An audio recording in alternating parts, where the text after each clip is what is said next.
is required in order to live obediently and patiently.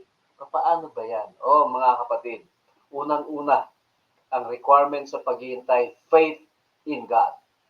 No, kailangan manampalataya tayo sa Panginoon na lagi niyang pinapatnubayan at ginagabayan ang ating mga buhay ayon sa kanyang pangako. Pangalawa, a spirit of obedience. No?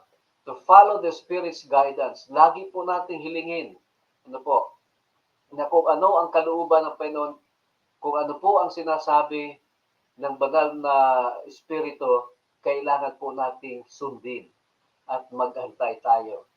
Discernment of God's timing. Kailangan po natin, mga kapatid, matutunan na alamin ang kalooban ng Panginoon when it comes to waiting.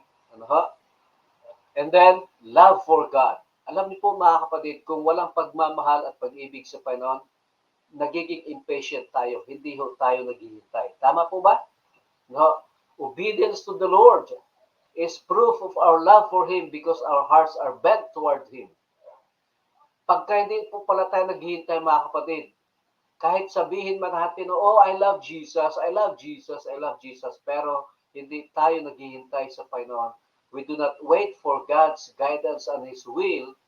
No, yung sinasabi nating I love God, I love Jesus, hindi totoo yun.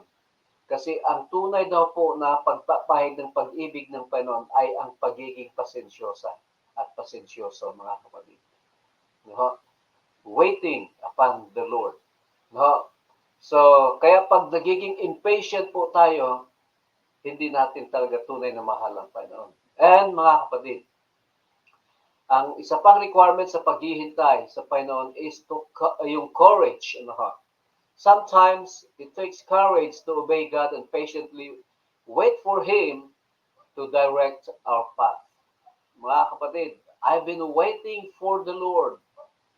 Pero nung ako po'y nagbabasa at nababasa ko itong mga talatang ito, mga kapatid, ay lalo po akong na-encourage to wait upon the Lord kung ano po ang plano niya. Well, hindi na po ako bata, mga kapatid. Ako yung may edad na rin. Mukhang bata lang o isip bata lang. Pero mga kapatid, natitiyak ko na ang ating edad ay hindi po ang siyang nagtatakda upang ang kalooban ng Panginoon sa iyo at sa akin ay kanyang maisagawa.